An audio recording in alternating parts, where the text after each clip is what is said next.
Hello मेरे प्यारे दोस्तों। मैं एम के आज इस वीडियो में G7 समिट के बारे में चर्चा करूंगा। तो शुरू करते हैं। जैसे कि G7 समिट दोस्तों अभी 11 जून से 13 जून 2021 को ही ये संपन्न हुआ है। तो ये कहाँ पर हुआ है?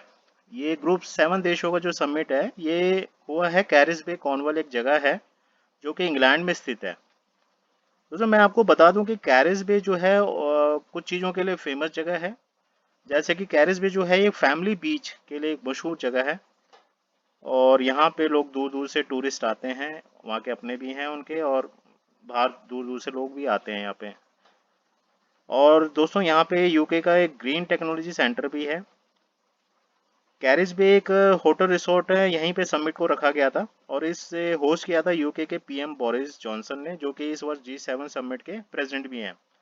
G7 में कौन कौन से देश हैं जैसे कि आपको सबको मालूम ही है, फिर भी मैं बता दूं कि G7 में यूएसए हो गया, यूके हो गया, फ्रांस हो गया, जापान हो गया, ऑस्ट्रेलिया हो गया, जर्मनी हो गया, और कुछ यूरोपीय समूह के और देश हैं, और ब्रिटेन हो गया।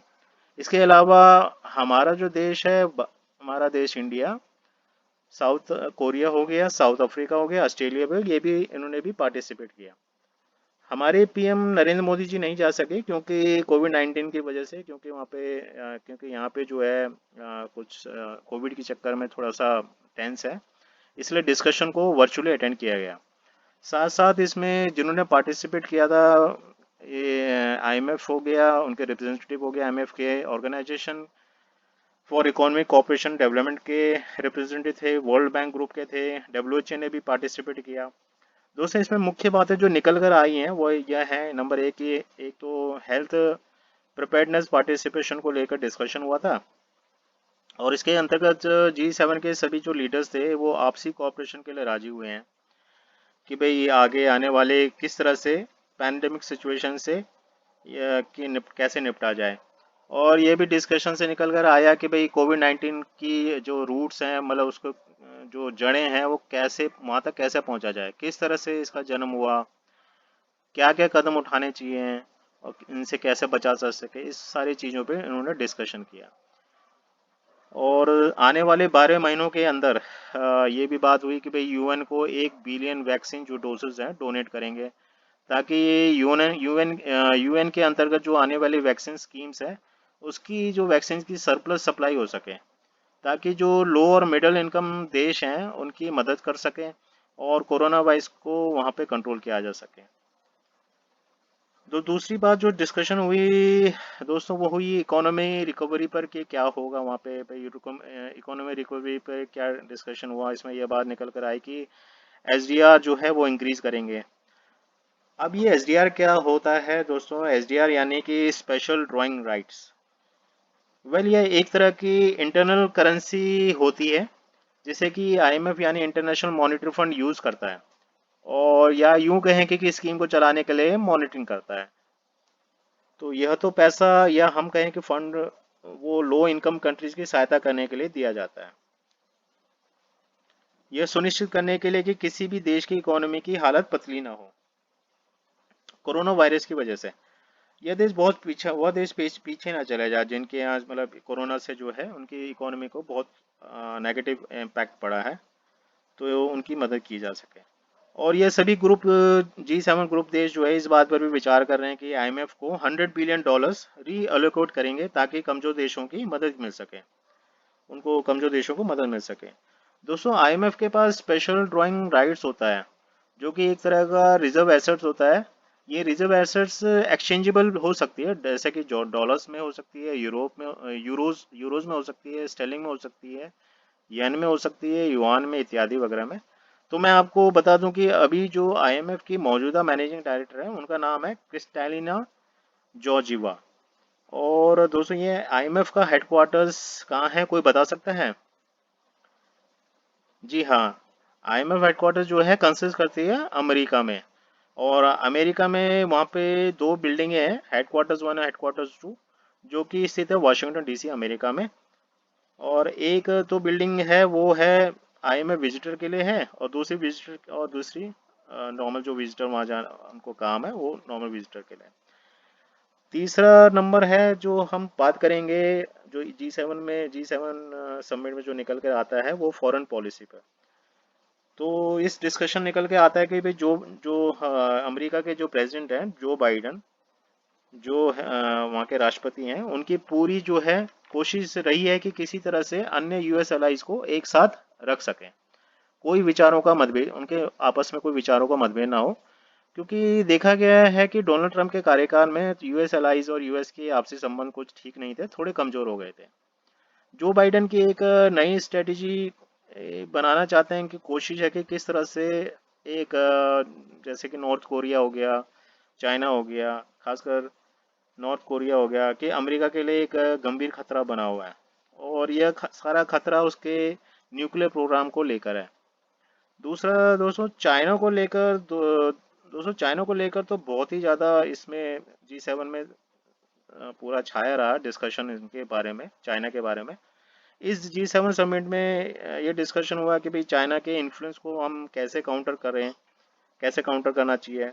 तो जो बाइडेन ने बात करी कि यूरोपियन देशों से और जापान से भी करी कि भाई वो 100 ऑफ बिलियन जो है लोन जो है वो डेवलपिंग कंट्रीज लोन प्रोवाइड करे डेवलपिंग नेशंस को। तो सबने माना कि चाइना वाकई एक चिंता का विषय तो बना हुआ है। किस तरह से उसकी बढ़ती हुई इकोनॉमी को चैलेंज करना है, अभी जो देखा गया कि वो अभी अनक्लियर है, कुछ निकल के नहीं आया कि भाई किस तरह से चाइना को काउंटर करें। और ये सब जी7 देश ने क्या क्या स्टेप्स लेंगे अभी स्पष्ट नहीं है, क्योंकि चाइना के बेल्ट एंड रोड इनिशिएटिव से जो डेवलपिंग और पुअर कंट्रीज है उनको वो सबसे ज़्यादा प्रभावित हैं, और इनकी चाइना की स्टडीज से वो प्रभावित करती हैं। चाइना उन देशों को भी बड़े पैमाने पर फंड करता है कि जो जी7 जो लीडर्स को लगता है कि भाई चाइना अपनी इन्वेस्टमेंट और अपनी स्ट्रेटेजी से स्टेट ओन्ड जो कंपनी है उनकी अपनी चाइना की जो काम अपनी कंपनी से जो काम करवाते हैं, वो ऐसा नेटवर्क तैयार कर रहे हैं कि जैसे जैसे कि कॉमर्शियल पोर्ट्स हो गए, कम्युनिकेशन सिस्टम हो गया, ये सेटअप कर रहे हैं डेवलपिंग नेशंस में, जिससे कि चाइना उन देशों को कंट्रोल कर सके।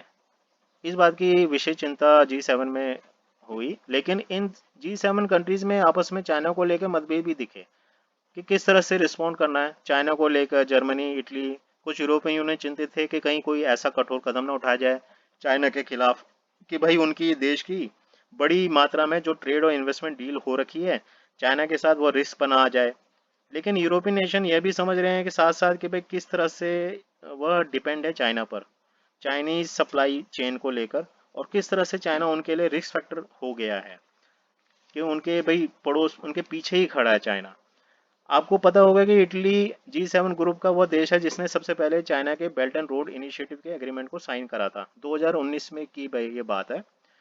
लेकिन नाटो के देशों के दबाव में बाद में इटली धीरे धीरे पार्ट बाय पार्ट अपने कदम वापस खींचना उसको पड़े, दबाव नाटो का दबाव था। क्योंकि नाटो के सदस्य देशों को डर था कि भाई जो इटालियन जो इंफ्रास्ट्रक्चर है, टेलीकम्युनिकेशन नेटवर्क है चाइना का, चाइना जो उसमें डेवलप कर रहा है इटालियन इंफ्रास्ट्रक्चर टेलीकम्युनिकेशन नेटवर्क, जो इटालियन को उसको जब चाइना की टेक्नोलॉजी के अंडर आ सकता है, या यूं यूं भी कह सकते हैं कि इटली जो है चाइनी टेक्नोलॉजी पर डिपेंड हो जाएगा। लेकिन लिखा जाए तो इटली आज भी चाइना के प्रभाव में है। जैसे कि जब कोविड 19 जब इटली में तबाही लेकर आया था और चाइना ने फेस मास्क वेंटिलेटर्स इटली को पहुंचाए थे, तो एक इटालियन ऑफिशियल यूरोपियन ऑफिशियल साथियों से कहा कि भाई देखो, हमें उस देश के याद रखना चाहिए जिसने इस पेंडेमिक सिचुएशन में हमारी मदद करी, और यही हमारा, और यह इससे पता लगता है कि कौन सच्चा मित्र है। तो आपको पता ही होगा कि चाइना ने श्रीलंका में क्या किया, अफ्रीका में क्या कर रहा है, नेपाल में क्या हो रहा है, पाकिस्तान की तो बात करनी ही नहीं है। सब जानते हैं कि क्या हुआ है पाकिस्तान के साथ चाइना के संबंध।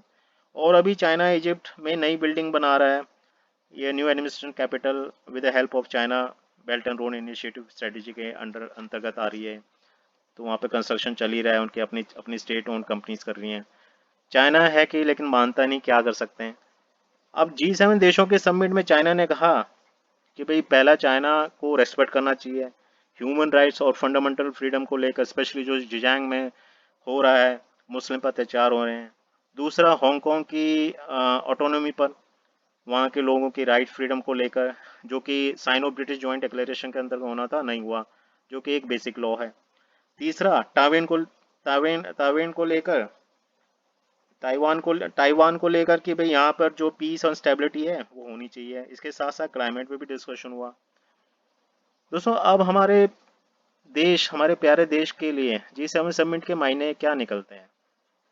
हमारे पीएम नरेंद्र मोदी कहते हैं कि उम्मीद है, उन्होंने जो स्टेटमेंट दी है उन्होंने कहा कि भाई हमें उम्मीद है कि हमें G7 कंट्री से सपोर्ट मिलेगा कोविड रिलेटेड टेक्नोलॉजी पर, जिसे भारत और साउथ अफ्रीका ने एक प्रपोजल मूव किया है WTA में पेटेंट वेवर के लिए, ताकि कोरोना वायरस जो वैक्सीन है उसकी प्रोडक्शन को बूस्टअप मिले। और ये trade related expert of intellectual property rights को लेकर था, जिससे कि वेवर मिल सके कोविड रिलेटेड टेक्नोलॉजीज में। तो हमारे पीएम ने यह भी कहा कि इंडिया सपोर्ट करता है global action to prevent future pandemics, one earth and one health is our message to humanity. और इसी के साथ दोस्तों मैं ये वीडियो समाप्त होता है। टेक केयर, मिलते हैं नेक्स्ट वीडियो में एक नए टॉपिक के साथ। Thank you.